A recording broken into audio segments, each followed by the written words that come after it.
All right, y'all. Welcome. I am Lucas, and today we are going to be doing another top 10 list. This one we're going to do top 10 pay-per-view posters. I say pay-per-view because none of the ones I selected are premium live events after they switched to calling the events premium live events. But yeah, these are all pay-per-view posters. So top 10. Let's get right into it with our dishonorable mentions. A lot of bad wrestling posters, in my opinion, are just ones that have the wrestlers standing in front of or behind the logo. A lot of the WrestleMania ones aren't great. Just them standing there, nothing interesting going on, no thematic element to it. I enjoy the thematic ones, as you'll see with this list. Now our honorable mentions, I'm going to throw in all the late 80s, early 90s posters. They're fun, they're nostalgic, they look very part of their time, whatever. Kind of a piece of wrestling history, one might say. So a lot of the old 80s and 90s posters I've got as honorable mention. Another honorable mention, I have Bragging Rights 2010. It reminds me of the Mortal Kombat versus DC video game cover with the Raw superstars and the SmackDown superstars staring each other down. And then the N up there with the in the Bragging Rights being the Nexus logo is a nice touch as well. Another honorable mention is No Mercy 06. We've got King Booker slaying the dragon and Sharmell kind of on his shoulder. I think it's cool. Booker with a dragon is something you don't ever see.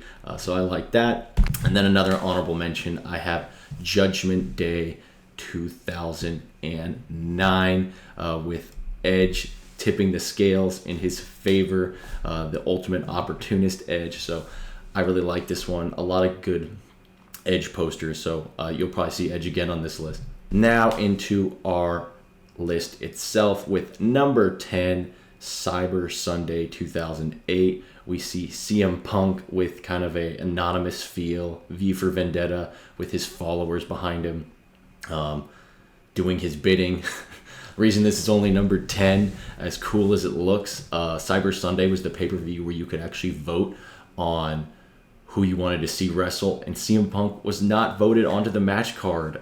So ironically, even though he's on the poster, he wasn't actually in any matches that night. Number 9, we have SummerSlam 2009. I really like this poster. It's got a great summer feel. It looks like a poster you'd see for a music festival or a show coming to your town. It's got that kind of 90s summer feel, music festival. I really like it. You've got all the wrestlers' names. You can clearly tell it's SummerSlam. Number 8, we have No Way Out 2012. This one just cracks me up with AJ Lee, who was very nefarious during this time period, tying up Daniel Bryan to the train tracks. It's got a Wild West feel with the font and the train. Very dastardly of AJ Lee. So a funny one. It's thematic, and it gets its point across. There's no way out for Daniel Bryan. Number 7, we've got Armageddon 2002.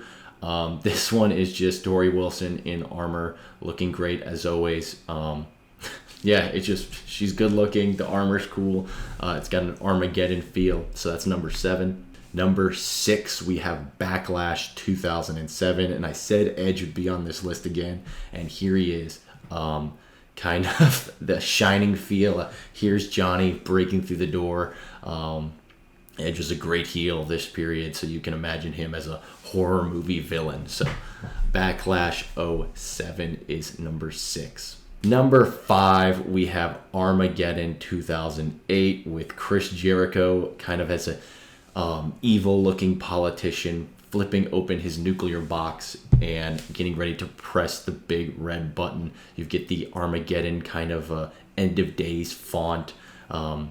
Again, Chris was a great heel at this time, and you can imagine him, if he was the president or whatever, not being afraid to use that nuclear button and bring on Armageddon. So that I've got a number 5. Number 4, I think, is the funniest one ever. New Year's Revolution 2007. You've got Shawn Michaels and Triple H dressed as the founding fathers. I imagine Triple H is Ben Franklin and Shawn Michaels is Thomas Jefferson, and they have just made their Declaration of Independence for DX. So you get the revolution in there. Plus, it's just really funny to look at. I'd put this one up on like a history classroom. I think that would be funny. So that's number 4, New Year's Revolution 2007. Number 3, Survivor Series '09. This is another one of my favorites. It's got that Band of Brothers Saving Private Ryan feel. They did a good job at marketing DX during this period. They pushed them pretty hard. This one's just really cool. I'd hang this one up on my wall. So if you see this one on the wall one day, that's why. It's just badass. They've got the machine gun. They're in the trenches. Their Survivor Series. It kind of ties into the theme. So that's number 3. Number 2, Royal Rumble '08.